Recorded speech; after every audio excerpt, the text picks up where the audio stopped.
At one point, I felt like the Atlanta Falcons were a legitimate dark horse Super Bowl contender, but over these last couple of weeks, they've been leaking oil. You're 6-5 heading into the bye. You've lost two straight. You lose to the New Orleans Saints, which is unacceptable. You get an interim head coach. You would think that that would be a guaranteed win.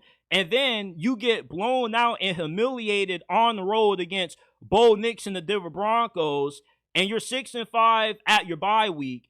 And you got some major question marks right now. Defensively, you can't get after the quarterback to save your life. You're dead last in sacks per game. You're not even averaging a sack per game. You're averaging a 0.9 sacks per game.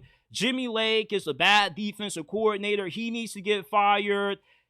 And your offense is good, but not great. Because Kirk Cousins, he's had some moments. He had that flash of brilliance when he led them to that comeback win Monday night against the Philadelphia Eagles. But it kind of felt like that game, and plus that historic performance he had Thursday night against the Buccaneers, kind of inflated how good he actually is.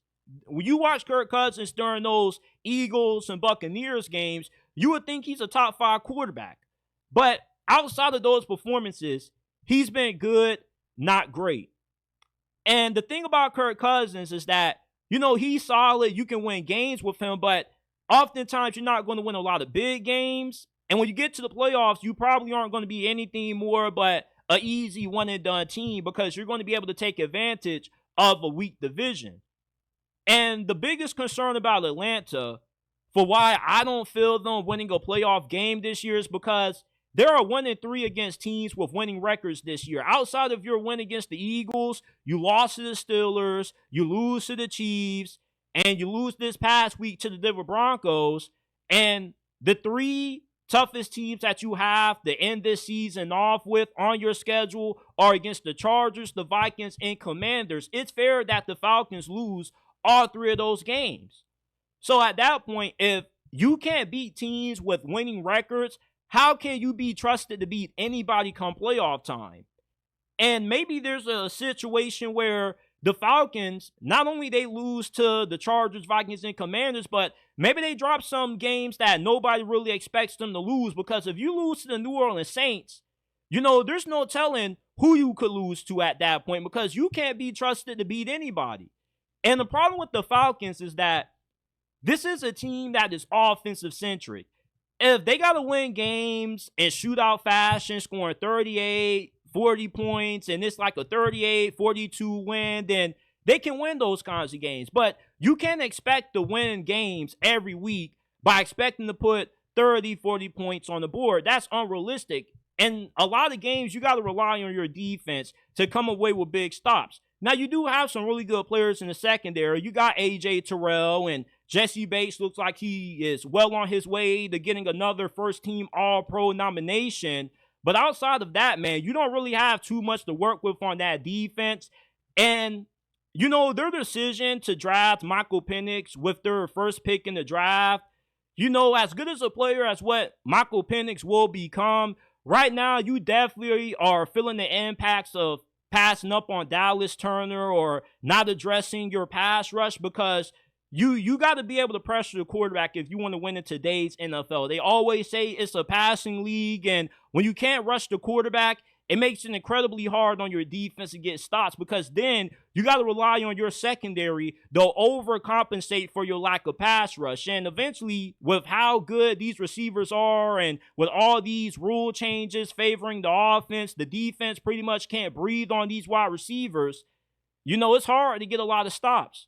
So the Atlanta Falcons, at this point of the season, you're going left, which is why I say you're leaking oil, because once you get to around Thanksgiving, we all know this is where you show who you truly are. And at the start of the season, the Atlanta Falcons were peaking.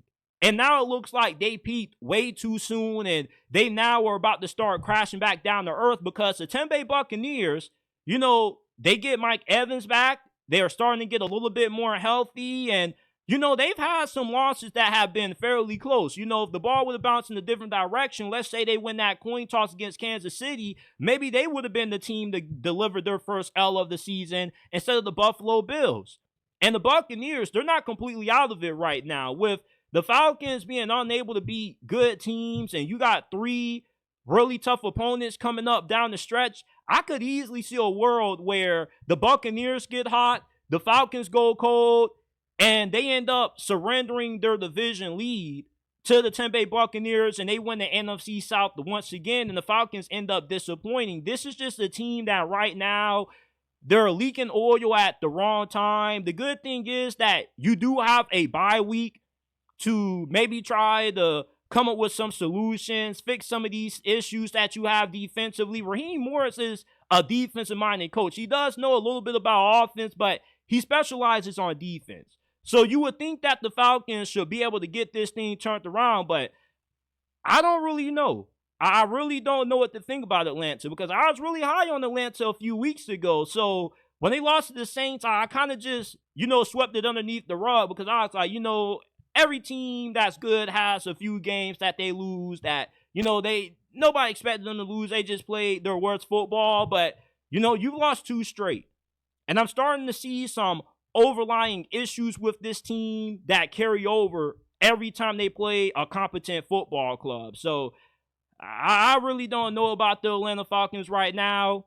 As much as I do want Atlanta to make it to the playoffs, I'm not as confident about this being a playoff team now as what I was a few weeks ago. And a few weeks ago, I was saying this was a dark horse Super Bowl contender. So, I'm having some reservations about Atlanta right now. I still think they could hold on to this division, but if you have to ask me what's my confidence level about them winning this division, holding off the Buccaneers, 1 through 5, I probably got to give you a 2.5 on that 5 scale, because I mean, right now, when you can't stop anybody and Kirk Cousins isn't just balling out, he doesn't have one of those games when he just explodes, then, this is a team that you really don't know who they are.